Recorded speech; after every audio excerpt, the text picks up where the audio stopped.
Jack, we're here today because it's a big week for the FAW. It's a big week for the domestic game here in Wales. Firstly, can you just outline exactly what's happening and what's being announced over these next couple of days in North Wales and South Wales? Absolutely. So it's been a long time coming. I appreciate that. The clubs have been waiting a long time, but this week is about us revealing our Cymru Premier strategy. So it's a 6-year strategy from 2024 through to 2030. And it's very much about us setting out the blueprint to how we're going to spend that investment that we announced a few months ago with the £6 million, the 7.2 million euros that's coming into this league. It's very much about us setting out our stall of how we're going to build the foundations, new foundations around the Cymru Premier.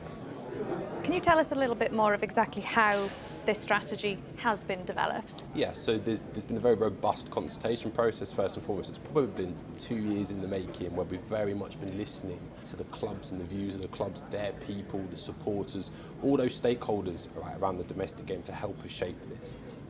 There are 8 strategic pillars that are the fundamentals within this strategy. It's very much setting out this is what we're going to be doing and where we're going to be going. But it's going to be so reliant on some really strong collaboration between not just the FAW and the clubs, but all of those partners that are invested within domestic football over the coming months and coming years to be able to bring this to life. Giving a flavour, I suppose, an overview of kind of where we're going with this is, it'll be no secret that the format of the competition has been very much under the spotlight in terms of where we are going. What we're saying this week is that actually we've got another date in the diary to give out the specific detail around the competition format and structure, which will be a September announcement. But what we can reveal is that the league is going to get bigger, and that is going to be from the 26-27 season. So the 26-27 season is our golden kind of date in the diary. When you speak to the clubs, some clubs want 14 teams, some clubs want 16, some clubs want 18. The reason we're going for a September date is that there are a number of things happening in the background that we absolutely have to ensure are thought of and acted upon, so that when we introduce this change, we announce this change, and we're able to spend 18 months telling the stories of how this is going to change the Welsh game, that we're doing it in a position where then in a couple of years' time we're not reversing any decision, we're not going back upon anything. It's no secret at the moment is that we don't have a huge pool of clubs that can play in the Cymru Premier in terms of the licensing. So we have to look at that first and foremost, is that how do we get or enable ourselves to have more clubs that can access our Cymru Premier. And if we're going to increase our league, that's a really important thing. Again, we want people to be in our league based upon sporting merit, first and foremost. The work around being compliant to play in our Cymru Premier is the work in the shadows that we need to be doing to support our clubs. We have got to recognise, whilst our league tables have asterisks next to club names and boardroom decisions are affecting league outcomes, that we can't have a new shiny thing for this 26-27 season. So our short-term focuses have got to be on us providing as much support as we possibly can to the fantastic volunteers within the club's environment to ensure that football is dictating the outcomes of our seasons. To do that, we are putting over €1 million of these euros that we announced into clubs directly to fund full-time positions. But it's also appreciating it's not just throwing a blanket over all of our clubs. All of our clubs have their own challenges, they have their own things that they're brilliant at too. So what we're doing is we're ensuring that fundamentally every club that needs it will have a full-time position to deal with the administration of running a football club, and ensuring that we're not relying on people working 40, 50 hours and then coming and picking up a couple of hours in the evening, ensuring that their club gets through to the weekend and the process starts again. I appreciate there'll be a lot of information in this strategy. You've mentioned the 8 pillars, but what do you think are the key areas that will excite and rejuvenate this league? Our league is going to be a Friday night league. Now, what we'll be sharing over the coming days, etc., is how we're going to get there. We're very much looking at introducing Friday night football as a trial next year, beginning of the season. The first 2 or 3 months, we're looking at how much football can we put in the calendar that enables us to just create a little bit more contact points for data around Friday night football, with the idea that the following season, the 25-26 season, is a hybrid season, to then start our new shiny product in the 26-27 season as a Friday night league, which the information that we have available to us does demonstrate there's a lot more value to be had having our product being played during that day and on that time. Why do you think it can be a success when it comes to the Cymru Premier? Yeah, I think first and foremost, we're listening to our clubs. Our clubs see greater interaction on a match day environment when their product is placed within this window, when their fixtures are placed within this window. We've got to acknowledge that 80+% of football clubs in this country are within an hour of one of our Welsh EFL clubs. And so what we want to do is we don't want to be in conflict. We're not in a position at the moment as a league and as clubs where we have our own thousands and thousands of people turning up every day to the domestic games. Our EFL clubs have that and they're doing great, flying the flag for Wales. So what we need to be able to do is look a little bit more strategically in terms of how can we create fans. We know we haven't got a load of an army of people that are turning up to games. We want to get to a position by the end of this strategy where we are getting over 1,000 people per home game. I think it's really realistic. We can do that. But to do that, we've got to give ourselves every chance. So it's not just about being invested within the communities of these clubs, but giving it a window where someone who might have an affiliation to another sport, another team, is able to actually interact with our fixture, maybe through an entertainment perspective before it becomes an affiliation with that club. But just giving it a window where we're giving ourselves the best chance possible to get people into our stadiums. That's really important.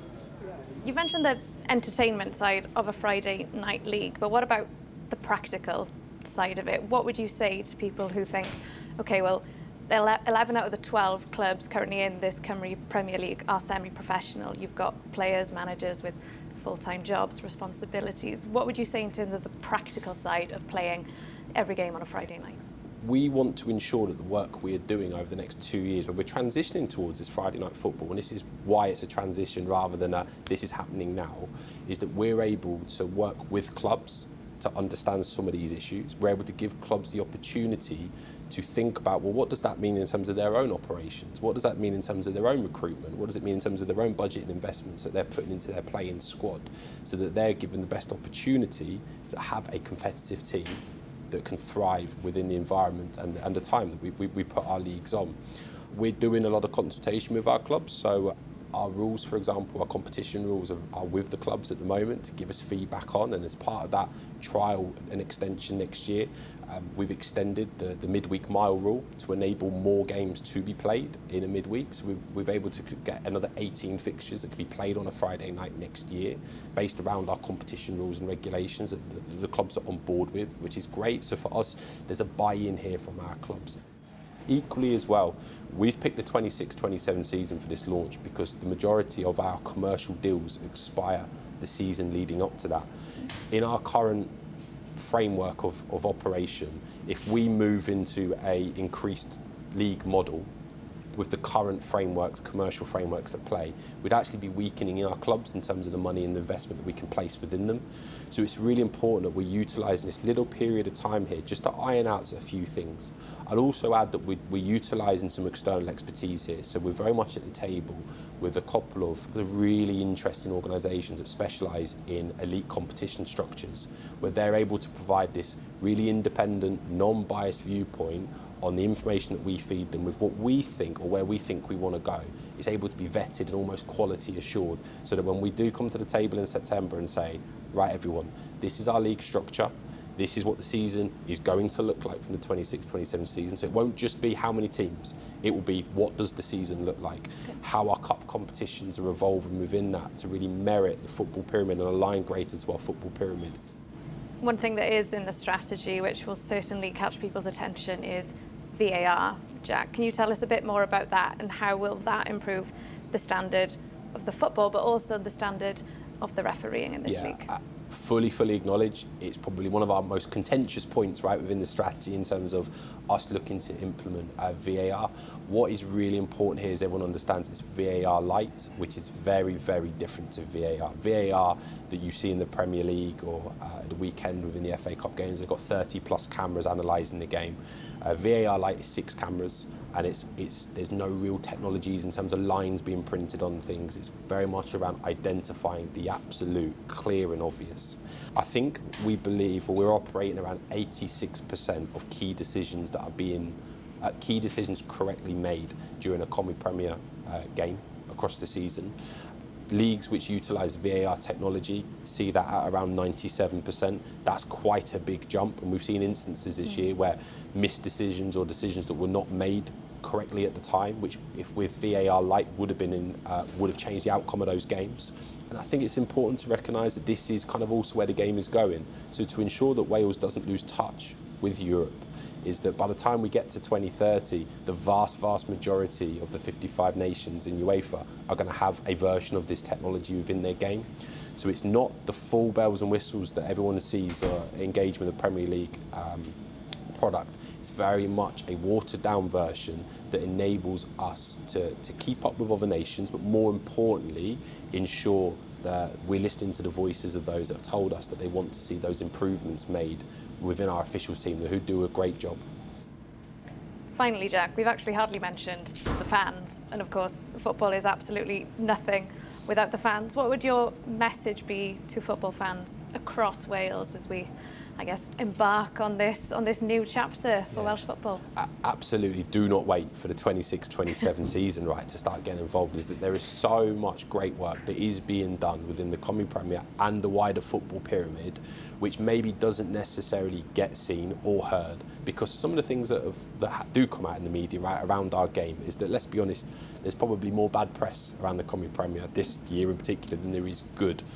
Go and sample it, go out for the afternoon, right? Take the family down, because the quality is great, the quality is good, right? There's a really strong on-pitch product as we have at the moment. Clubs are hugely reliant on being able to bring people through into their grounds. Support local clubs and support local teams is hugely important too. And just get lost in the Cymru Premier, right? It's something which I've always seen from afar in my career today, and until I've been fully in it, I've never felt more connected and inspired by a group of clubs, people and players that are trying to do the right things. And so get behind a local club, get out and see it, and enjoy next season onwards. Well, Jack, diolch yn fawr. Really appreciate your time as well, so thank you so much. Thank you very much.